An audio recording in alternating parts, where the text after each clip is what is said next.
Welcome to Nomadic Diaries. I am your host, Doreen Cumberford. Please meet my co-host in the Belonging Project, Megan Norton-Newbanks. Hi, Doreen. Hi. Well, today we're privileged to have Caz Stuart join us on the Belonging Project series. Hi, Caz. Hello, hi, how are you? Good, thanks. Let me orient the listeners to who you are. Caz Stuart is an accomplished documentary producer and director with over 20 years of experience making thought-provoking films for major UK broadcasters, having produced 47 individual documentaries ranging from social issues like marriage and addiction to popular formats like Secret Millionaire. Caz is known for her ability to make people feel comfortable enough to be honest about difficult topics. She has filmed and edited short films fighting female genital mutilation, and she's also working on another documentary about hospice, which is what I understand in San Miguel. And she is also a pickleball friend of Doreen in San Miguel, Mexico. Welcome, Caz. Thanks. Thank you. And a quick question with Doreen and you. Do you keep score for your pickleball? 100%. Oh gosh, yes. Yeah, we're very competitive. Cass is much better than me, but yes, we keep score. Yeah, but we forget the score at the end of play, so it doesn't actually matter who wins. I don't think I can remember a score of anything, but we definitely keep score whilst we're playing. Yes, Nice. and we love it. And we love it. We're It's both been a great addicts. way to meet fantastic people like Cass. Yeah, it's true. Yeah, it's really Yes, exciting. absolutely. You have a fascinating professional career, and I'm curious. So we've oriented listeners to that, but what is something personal you'd like to share? Perhaps what brought you to San Miguel, or what do you love about filmmaking? Something personal. Well, filmmaking for me was not something I'd thought about when I was growing up. I didn't think, oh, I want to be a filmmaker. I didn't know what I wanted to be. I just knew that I loved languages and I'm good at languages. And so that took me traveling, and I love traveling. So one of the things that struck me, and being a European, I could go and work in Germany or I could go and work in France at that time, pre-Brexit, obviously. Um, and when I was traveling, I realized that the people over there have the same hopes, desires, and dreams as the people over here. In other words, we're just people, all of us. So there's such a fear sometimes about, oh, don't go to such and such a place, because the people are like X, Y, Z. They can be really mean. My experience was that people in general are good. People are good people. And so that made me think, I want to make films or have some way of making people understand that in general, the human races are good people. And so filmmaking, documentaries in particular, were the reason I wanted to get into that. And so that's what I did. Mm-hmm. Yeah, that's fascinating. And I've looked at your online CV, and it's so impressive. The Thanks. spectrum of populations you've worked with, and also I love your art, the way that you capture stories. Thank you. I'm curious, you've made documentaries about marriage, murder, addiction, social issues. How concretely is there a story that you want to share about a certain subject or story that showcases how people find belonging and connection when there are so many different experiences that you do highlight? Oh, there's so many ways to approach this subject, isn't there? Yes. Okay, just taking one TV series that some of your listeners may have heard of, it was called Survivor, and it was a big game show. And it played out. We were in Borneo for 3 months, filming on the beaches. We were in the first. I was one of the producer directors, and we did the first British Survivor. And if you talk about belonging on the beaches, when the tribes, there was 16 people. the way that they interacted with each other and suddenly built up this sense of community and belonging, only because they were, experiencing the same thing. It was really quite interesting.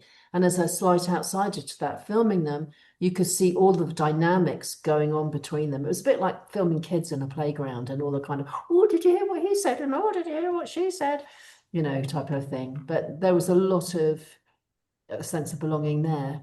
I think as a filmmaker, you have a sense of belonging with your team.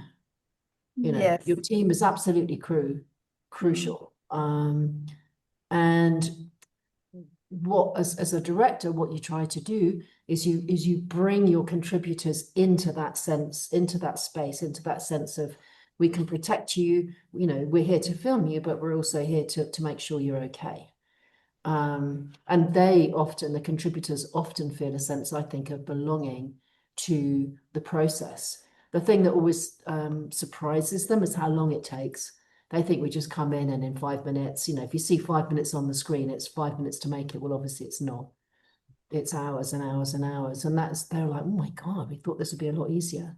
But there is definitely that sense of belonging. And I would say that half my friends are from the TV world, because we get it, we're all in that same arena. Yeah. Mm-hmm. This is a secret now I'm revealing to the world. I would like to apply to this US Survivor show. And I would like to do it because I don't think that they've had an angle of third culture kids, people who have had high mobility, on the show yet. That's an angle that maybe I'll talk to Jeff Probst. Well, they're always Jeff Pope. I mean, they're always looking for something different. And they're always looking, when you make a TV show, what you want characters that are going to contradict each other. You kind of, this is a terrible thing to say, but you kind of want a bit of conflict. Yes. You want, or you at least want, you don't want everyone going, oh, you're great. No, you want something that brings something out in the other person. So if you're applying for the show, then definitely go in with something that's very unique, that they can pit you against something. Yeah, well, I think it might undo or unravel a sense of belonging, because in that show you have to create it, and trust is part of the equation. And when a TCK maybe doesn't have that strong sense of self and wants to adapt or go along with someone, I think maybe it could be psychologically a little bit damaging. But well, they have psychs there always. So we always have psychiatrists who can, who are with us all the time when we're filming out there. Yeah, because you're asking people to do really hard things. Yeah, dangerous things. Dangerous things, life-threatening things. Yeah. Now, Megan and I talk to communities that are full of people who are used to change, transition, multiple languages, an intersection of place, and living at all sorts of liminal spaces. But I think it really ups the ante when it comes to life-threatening experiences, doesn't it? Yeah, very much so. I think, and also, you can imagine for the lawyers, Oh, not absolute nightmare. It's a nightmare trying to make sure everybody's, safe and not being asked. But all the games in that particular show are vetted. I mean, the thing is, they, and there are doctors there. So the worst thing I saw is that people had to stand on a log for like hours and hours. And that one guy got to 24 hours on standing on a log holding something. I mean, I'd have lasted 5 minutes. But yes. he got through it. So people show incredible resilience. When the prize money is, for us, it was £1 million. Yeah, that's a lot. And so do you find that resilience is related to belonging, or that belonging builds resilience in That's some ways? great question. I think if you have no belonging, you have to have a lot of resilience, because I think belonging is the thing that we crave. Belonging for me means contact. It means feeling at home. It means feeling a part of something, right? Yeah. So if you don't have that, unless there's something very wrong with you, I think it's something essential for human beings. We absolutely crave it and need it. So, Yes. and I think, like as expats, our sense of belonging being in a different country, You know, it's quite tenuous, really. You know, but I don't want to belong in England anymore. I don't want to be in rainy Britain. You know, Sure. I'm loving it here, but how much I belong here is a different Yes. matter. Well, I think that San Miguel is a very approachable place in terms of it belonging to us. Because I think that number one, the people or the San Miguelenses are very for the most part, open-minded and friendly. And I think there's been some training over the last 100 years of having foreigners here that there's sort of this, oh, this is a normal. So it's been normalized much Mm, sooner than it was normalized in many parts of Mexico. no, I think that's right. And so I think that the place itself, in terms of also harboring all of these amazing cultural experiences we get to see, all these celebrations and these parades and the booms and everything that happens to us here. And we have a window into a culture that is a much bigger window than other places. Would you agree with that, Caz? 100%. I think because it's such so culturally vibrant. I mean, it's got 3 or 4 theatres for a small town. That's incredible, and they're busy. Yeah, It's got festival after festival after festival. I think it's because, and you know, after the independence movement in 1810 when it started, and it started here, obviously in San Miguel, this is the cradle of independence. After that failed, San Miguel was blacklisted. So stuff, there was no trade allowed. They were punished for having participated. And I wonder, and so the town fell into kind of disrepair. And I think that's why it's so beautifully preserved, because nobody's torn anything down and done anything else with it. It's been, it had yes, no belonging. It was just cast out. And then in the 50s, I think it was about the 50s, when Sterling Dickinson came along and the whole 30. GI Bill and everything, it was Mm, like suddenly it became this cultural centre. And it's mm, taken it on with such aplomb. Yeah, mm. I've never known anywhere like it. I've been looking for years to retire to somewhere. And this is the most vibrant, most incredible place I've ever come across. Yeah, Yeah. interesting, interesting. Well, that says a lot about a place and how a place can allow itself to belong, or a people can allow themselves to belong to others. Um, and so you've made all these different documentaries. And what do you look for first when you are creating a new work? Now, I know that you're creating a work right now for San Miguel on the topic of hospice. So, do you create a team, or is there a vision? Is there a shared vision that everybody belongs to or buys into? Where do you start with building a sense of belonging on these great big projects that you do?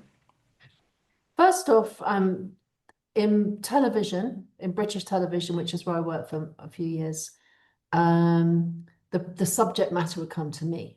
So Mm, somebody would say, okay, we've got a film to make about other people's breast milk, or a film about why heroin should be, free and on the NHS, or women who kill, or whatever the subject matter is. So they've already got the commission. So then I, as a director, would pick my team of researchers and to find people that can tell the story. So character is huge, and people who can tell the story. So if it's a story about something technical, finding the professor who knows this, but somebody who can actually speak properly. So it's all about finding those characters.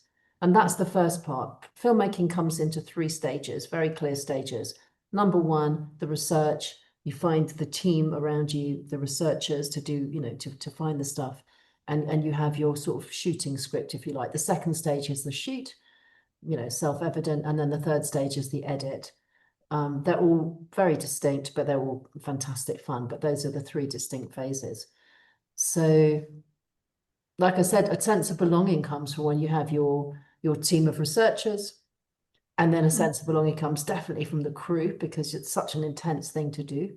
And then when mm. you're in the edit, and it can be women, but it's normally a man. It's like the joke is that it's this married couple sitting there.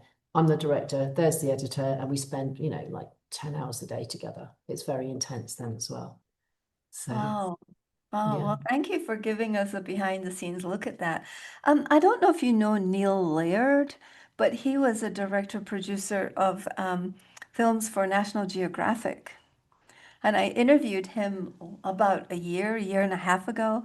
And now he went to Egypt and Turkey, and he went into the ancient civilizations and took a big crew, and they filmed documentaries on ancient civilizations. And now he's writing novels of what Mm. that was like.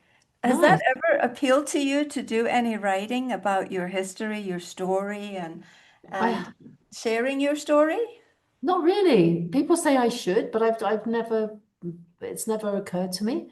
Mm, No, I've never it's never I mean I did write a little thing actually in San Miguel called Page to Stage. I don't know if I told you about that, but that was where you had to write about something that very important that had happened to you, possibly a trauma, but it had to be a trauma that you'd superseded and you were kind of over.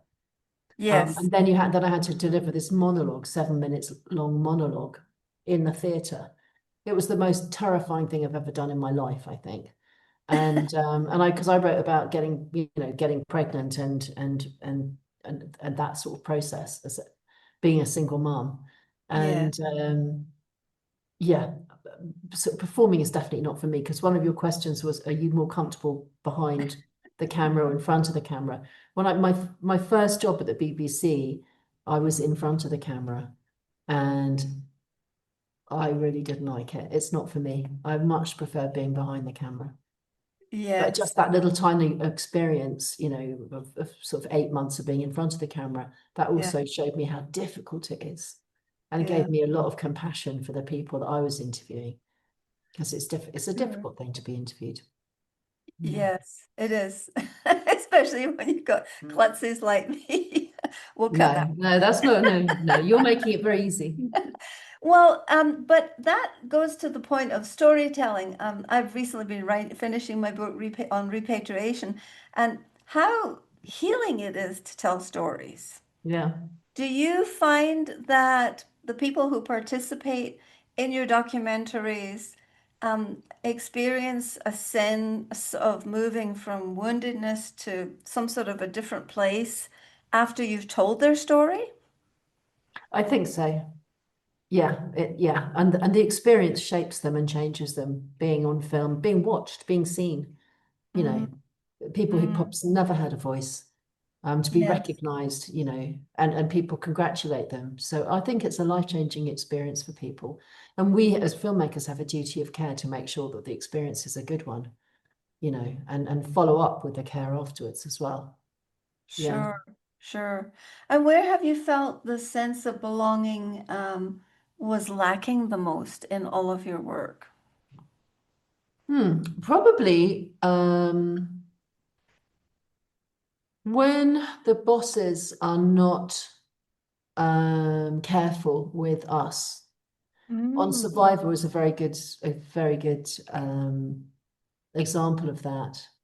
We as directors, we were working really hard, like getting up at 5 in the morning, getting onto the beach by 6 by the time the sun was coming up, working till the sun went down, grabbing something to eat, getting the boat back to the island, grabbing something to eat, and then going into the edit and giving notes to the editors.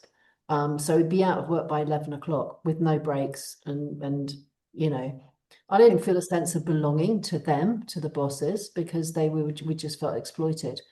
But on the plus side, I felt a great sense of belonging with the people who are working there. Yeah. So I think no sense of belonging when you're being exploited. Yeah, and that well, happens on TV. yeah, that just brings up another topic to me. Does a sense of belonging grow faster when you're under compressed, stressful situations? I think it does. I think it does because you also see who's who. People show who they really are when you're really under pressure. You know, if you're gonna, yeah, 100% true. I think a sense of belonging does come from sort of pressure. So Yeah. it's magnified when people are put under pressure, and it's something that can be, it's not easy for everyone to nurture a sense of belonging, as we're seeing from all of the disconnection and the mental health problems that people are having from as a result of isolation, right?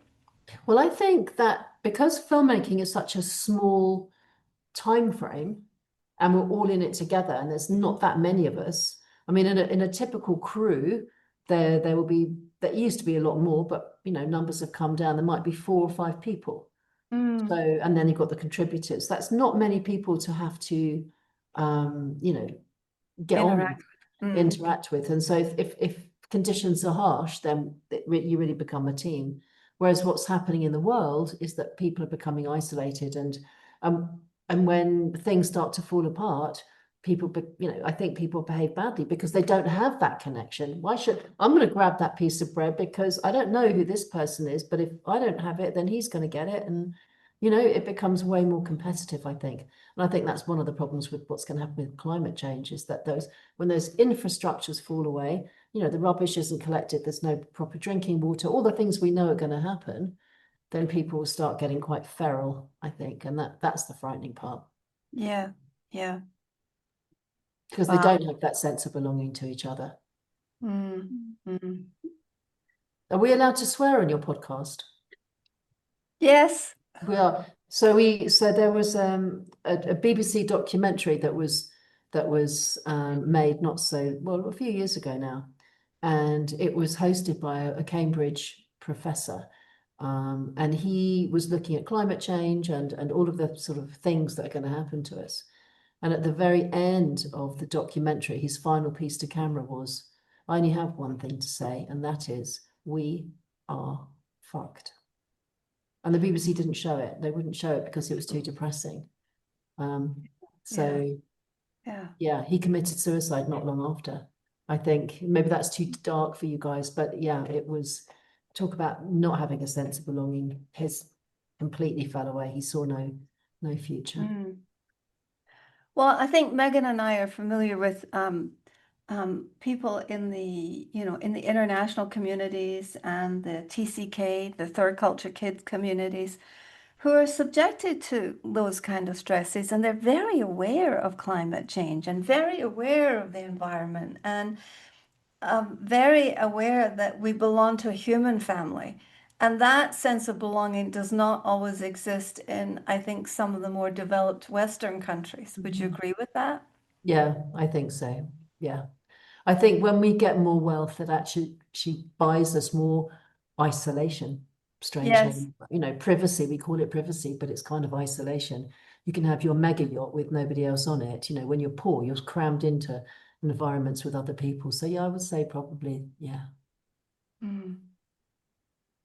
What I'm finding so interesting about learning the behind the scenes is you are on the ground. You are right there, talking to people, learning their stories. And yes, you have the duty of care for the storytellers, and also you have the duty of care for your team. And I'm wondering, what was that like to debrief as a team when you're thinking about how you're going to tell a story that's of a marginalized community, or when you're giving voice to activists also in their platform? What is that like, to I don't even know, like to navigate the the heaviness, but also then package it in a way that's making a statement. Mm. I think that for the team, like the researchers that go into it, you know, because they're on with the filming, you know, from the beginning, they're probably more inured to all of the kind of weird, if it's really emotionally very heavy. The cameraman, the sound recordist, I think they're just so used to going in, doing their job and not getting too affected by it. Um, and as a director as well, I honestly, when I'm interviewing somebody, my head is also going, you know, they'll be talking and I'll hear a noise, like now I can hear a motorbike and I think, okay, do I need to take that again? I'm listening. And then they don't end the sentence. And I'm thinking, okay, I have to cut out before that. So half my head is already in the edit, working out, how this is going to play out, what it's, how good or bad it's going to be. So I think I'm always slightly detached from it. But then again, like this morning when I was filming with a lady who's dying and she burst into tears, then you just drop your camera and you go and give her a big hug and, you know, but it is, Mhm. it's a funny little, because when people start crying, for example, on screen, that's really very powerful. And so sometimes, I've told cameramen off who've stopped the camera and I'm like, no, that's not your job. I didn't say cut. You need to keep filming when somebody's crying because then we have the option in the edit whether we use it or not. And it's not exploitative. They've said that, they're happy to be filmed. And unless they come back and say, look, can you not have me crying? And if they say that, then I'll of course cut it out. But yeah, I try to keep a sort of slight distance, but I kind of fail at that sometimes. Well, that's not an easy thing to do, is it? No, no. And yeah, it's not an easy thing to do. Like filming with addicts, some heroin addicts in London, I'll just go down onto the streets myself and film with a camera and interview them. And, all of them had mental health issues. They weren't there taking heroin because they think it's some kind of fun thing. They're trying to mask some deep, deep pain, abuse normally. And then, of course, they get penalized for it and because it's illegal. And then they have to steal and prostitute themselves. It's just this horrible, vicious cycle. 80% of people who are in Britain, in prison in Britain, are there for drug-related offences. So that shows you how crazy our drug laws are. My goodness. And so, how do you maintain a healthy mental attitude in the midst of dealing with trauma? I mean, you have to clearly have your own boundaries and your own protective measures. Yeah, I think because half my head is in how this filming is going to pan out. Like, so I was just saying that, I might be interviewing somebody and thinking, okay, they're talking really well. They're crying. Okay, that's really good that they're crying. So half of me is totally just in the process of of what I'm going to get. And I'm slightly detached Mm. from them. So, I'm wondering if you have any commentary or anything to say about the specific needs of an elder population or people who have fled from the US. We've had quite a flight of people into San Miguel and to Mexico and many other countries for over the last few years. And so I'm wondering, is that a different type of belonging that this demographic is looking for? I think that the influx at the moment, particularly when it's older people who haven't perhaps lived abroad before, Yes, or more specifically who don't speak the language. I think yes, then they are very isolated within the sort of expat community. And yes, my experience is that they don't really try very often to integrate into the Mexican community, and that causes a lot of resentment in the Mexican community because then you yes. end up having this sort of, dual thing going on. Um, Mm, I would say that their duty to, if they want to belong, I think, is to try and integrate more with the people who are hosting them. And I would say the same in London. In London, I used to feel slightly not embarrassed walking around because I speak fluent Spanish, but I felt, I mean, I'm obviously a foreigner. I look like a yes, foreigner. I'm not a Mexican. I'm obviously not a Mexican. And I used to feel slightly embarrassed about being here in paradise and not really belonging to it. And then when I yeah, look in London, my next door neighbors are from Somalia, from Sudan, from Ireland, from, I mean, you name it, French, you name it. 24 languages were spoken in my son's primary school as a first language. yes, So I think, well, they belong there right now, and that's their home, and that's where they're belonging, and I belong here. yes, I kind of yeah. justified it by seeing what was happening in my own country. Mm. Mm. I was having a conversation with someone this morning and I was describing our compound, our little compound in Daharan in Saudi Arabia. where we had probably between 10 and 15,000 expats, but then we had a similar number of either Saudis or other country nationals on the compound. And we lived together, we played together, we rode horses together, we went to school together, we ate together. And that was my pinnacle of my experience of feeling alive on planet Earth Oh, how wonderful, because of that community. because of that community and because the community was so diverse and so different. And I felt like there was something to learn from everybody. And I Mm. felt like that's where I had dug in and put my sense of belonging. And I don't believe I will ever find that again.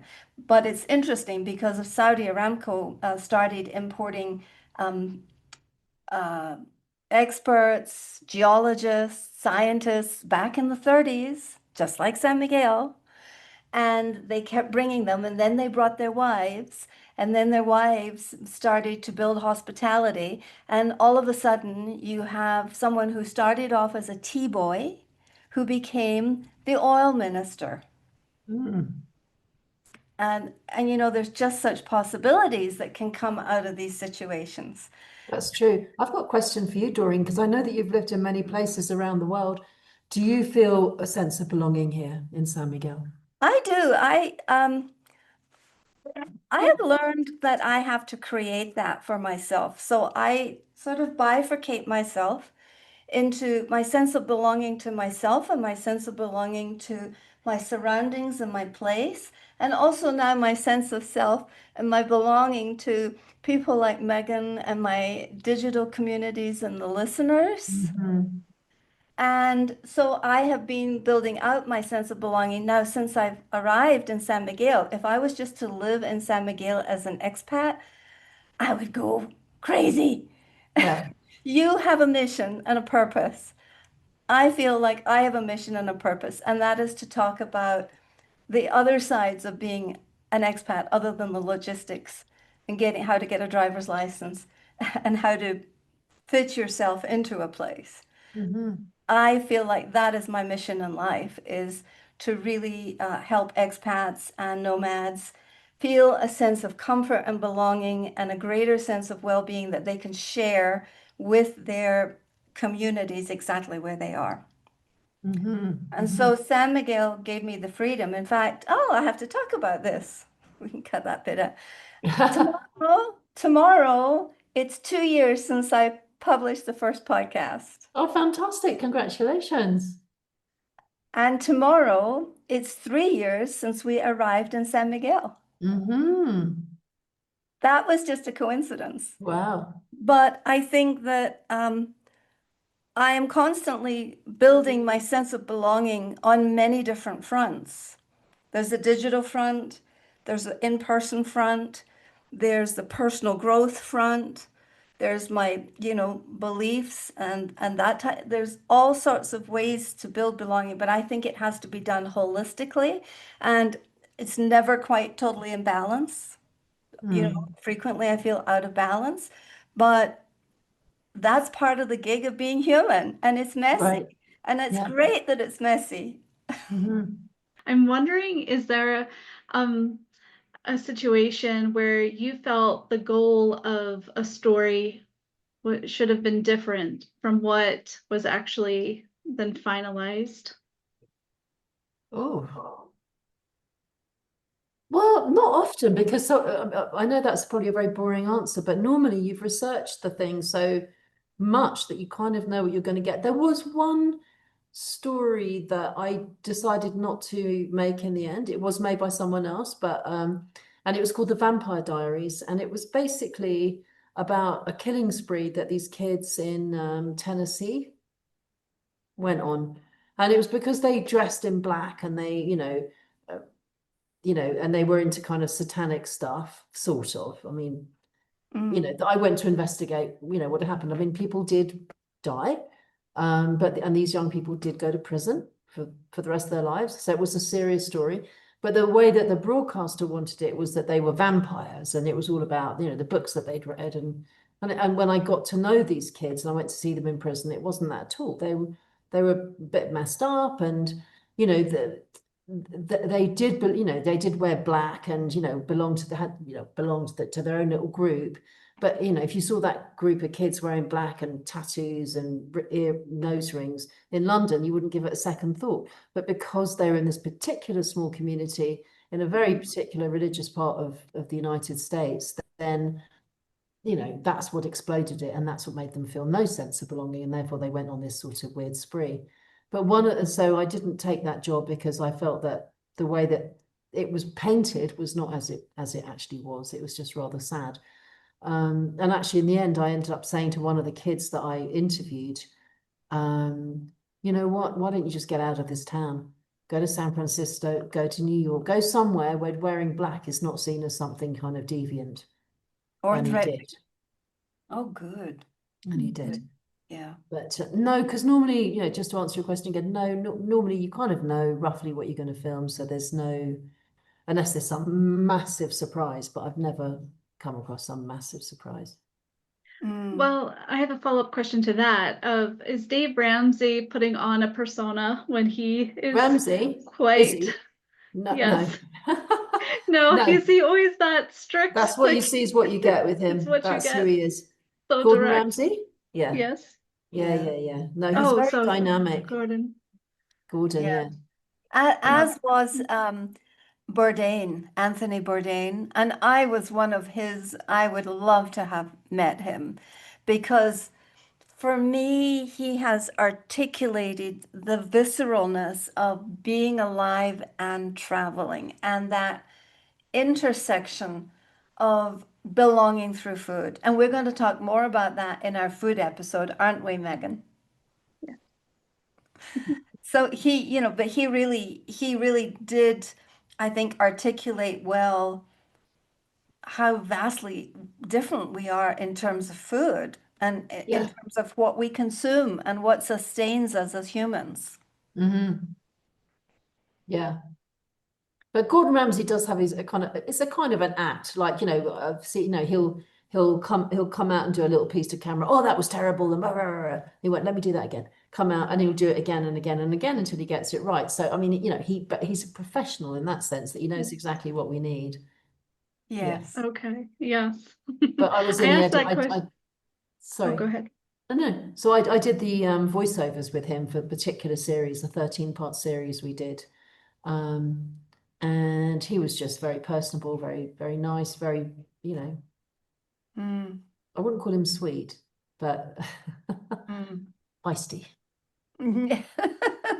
Excellent. Well, you I really asked that. go ahead. Go ahead, Sorry. Megan.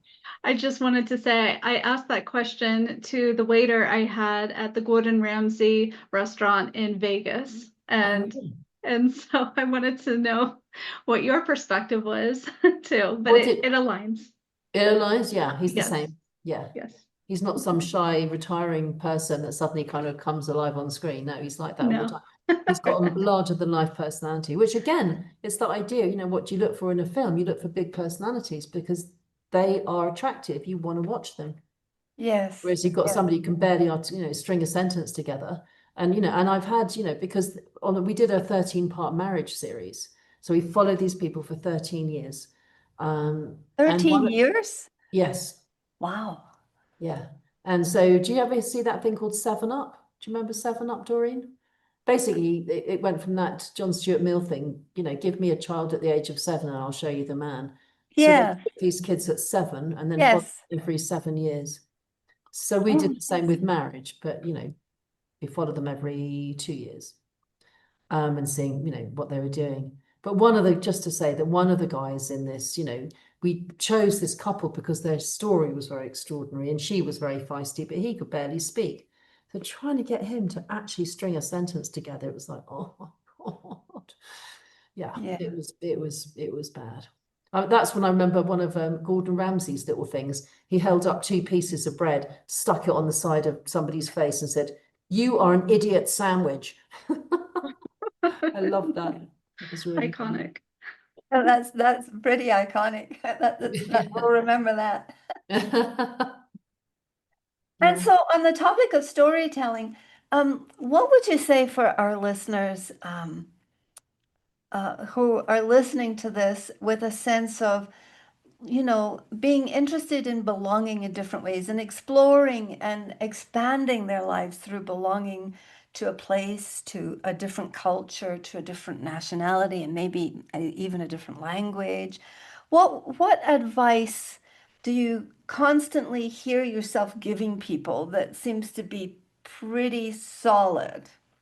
I would say to be curious, because I think when you have curiosity about a different culture or anything, then you're going to explore it. And then hopefully your passion will drive that curiosity.